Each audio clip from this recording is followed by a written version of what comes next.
Hey, what's up, y'all?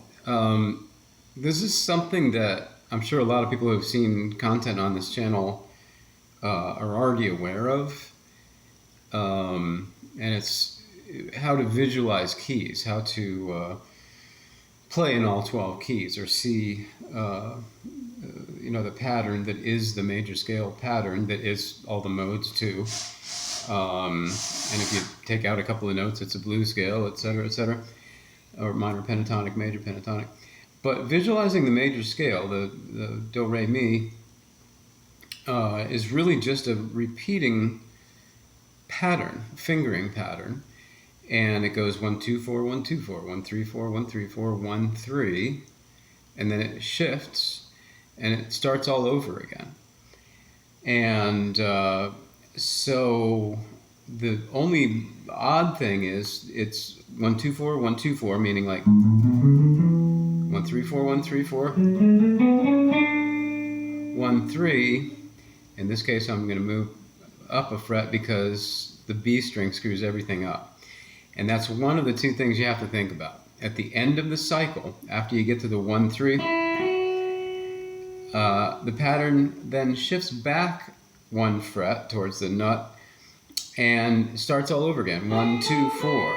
So I had 1, 2, 4, 1, 2, 4, 1, 3, 4. 1, 3 had to move up because of the tuning of the guitar. The G and the B string, that distance is only a third, whereas all other strings are a fourth apart.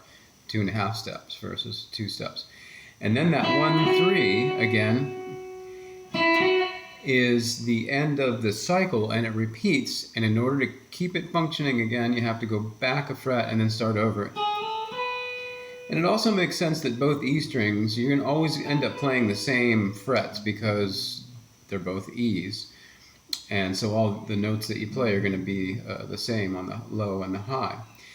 Now the other thing to think about is that it's not this first note that I play, the 1, 2, 4, it's the 2. So you have to remember that too. So that's really do. This is T, or the 7th note of the scale. This is do.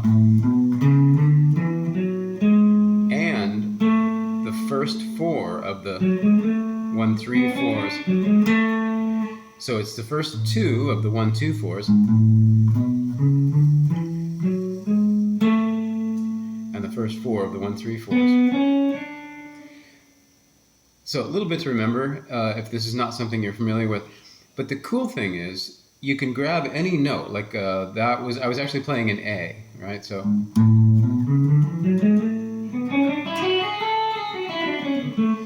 now I could look at any note on the fretboard. Let's say we want to shift into the key of E. I'm going to make E the 2 of the first 1, 2, 4. 1, 2, 4, 1, 2, 4, 1, 3, 4, 1, 3, 4, 1, 3. And let's see how that works. 1, 2, 4, 1, 2, 4, 1, 3, 4. I got another 1, 3, 4 coming up, but the B string's here, so I have to shift. So it's 1, 3, 4, 1, 3, 4, and then 1, 3 is the last thing that happens in this pattern before it starts over. I just happen to run out of strings, so I don't have to worry about shifting and starting over again. But what I might want to think of is if I'm playing these two notes, in this case a B and a C sharp, it's going to be the same down here. So 1, 3, and we said 1, 3 is the end of the cycle. 1, 2, 4, 1, 2, 4, 1, 3, 4, 1, 3, 4, 1, 3. So after 1, 3, we shift this way one fret and start all over. 1, 2, 4, and I came right back through where I started.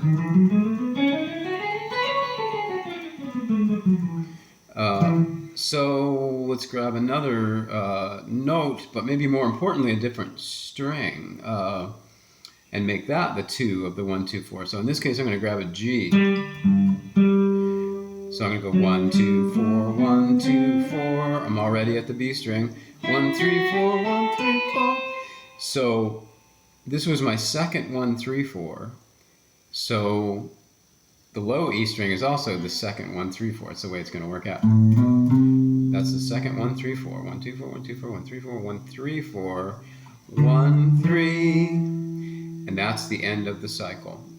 It can show up anywhere depending upon what string you start on. So 1, 3. So then I'm going to go back into the to restart the cycle on the 1, 2, 4s, and that's where I began on a G. So I have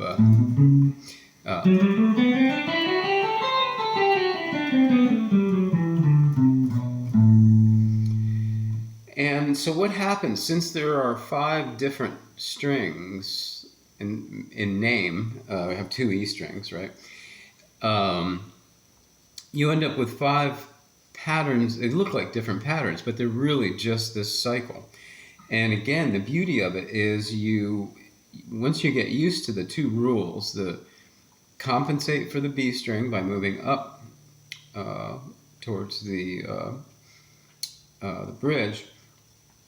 When I get to the end of the cycle, 1, 2, 4, 1, 2, 4, 1, 3, 4, 1, 3, 4, 1, 3, I want to start over. I go back towards the nut.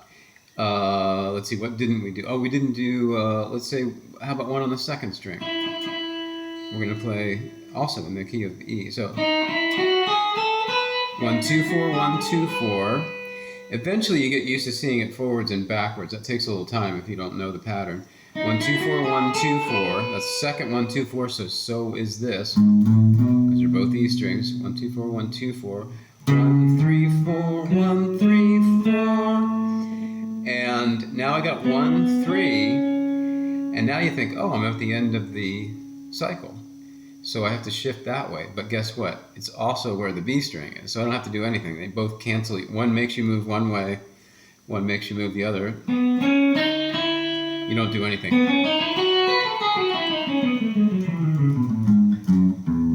So it's just a cool thing because you can change key really quick on the fly once you see the pattern really well. And I'll have all this you will have seen by this time in the video, I guess, graphics already. I'll show the patterns.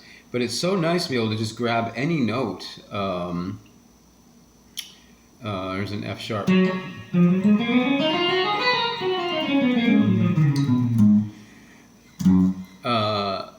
And just play in that key anywhere. And especially if something's moving, you're playing over, soloing over a tune that's moving keys around.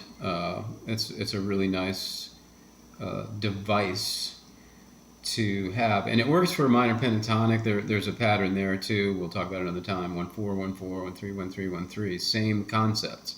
You got to compensate when you run into the B string because of the tuning of the guitar, and when the cycle is finished, you shift back this way 1 fret to allow it to restart. But yeah, it's a cool thing. If you've never visualized the major scale that way or the fretboard that way, it's a fantastic tool. And there'll be a sheet in the comment section to look at, just so you can see. Like, I'll pick a key. I'm saying this before I've even done that sheet. I'll pick a key like G, and I'll write what the whole fretboard looks like in the key of G in 5 positions. And then when you look at it, you'll see very clearly the 1, 2, 4, 1, 2, 4, 1, 3, 4, 1, 3, 4, 1, 3 cycle within them all.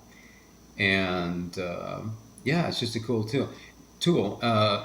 I know, if you have a really good ear sometimes, I think there are people probably who play completely by ear. And I do this sometimes when I'm soloing. I don't even think about what key things are in sometimes. But sometimes you'll be soloing and you'll be like, oh, yeah, what key are we in? And if you're familiar with these patterns, you see your fingers play a few notes, and you're like, oh, I'm in the key of this. And then, then all of a sudden, if you've really studied this and you see those 5 sort of modal patterns and how they interconnect, it's good to spend time, by the way, playing up the whole neck in one key, so you really see how all those patterns, the 5 different patterns, connect with each other. Then all of a sudden, somebody might just start playing a groove, and you find the notes, and you're just playing, and everything's good. But it's nice to be able to recognize what the key is really quickly based on the visual, and say, oh, okay, well, I know what the whole fretboard looks like in that key. And the other nice thing is you you're really seeing all your modes too, because if this is Ionic, well, you just start at a different point, and you're Phrygian. So that's another nice aspect of it.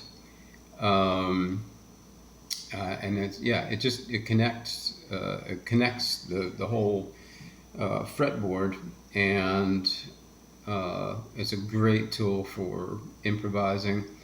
And another good thing to do when you practice too sometimes is just play in one and then look up an octave, or better yet, let's say, look how they interconnect in this way. If I'm going to play in the key of G now.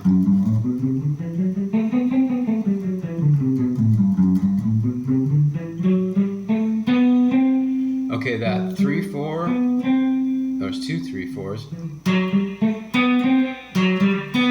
are the 1/2s of the next pattern, or the next modal position, we could call it.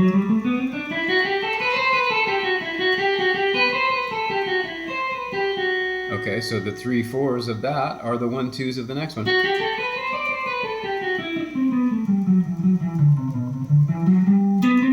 There's my 3/4s again. They're the 1/2 of the next pattern.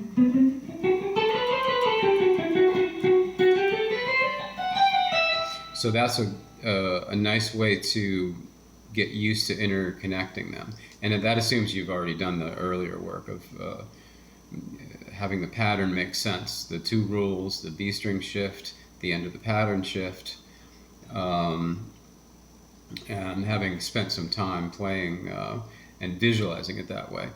But anyway, I hope that's a helpful tool for some people who don't already see keys that well, or maybe just not in that way. It's just another tool or way to open up the neck. So enjoy that, and again, the sheet will be in the comments to help visualize that a little bit more, and guide you a little bit more. Thanks again for watching. I appreciate all you guys.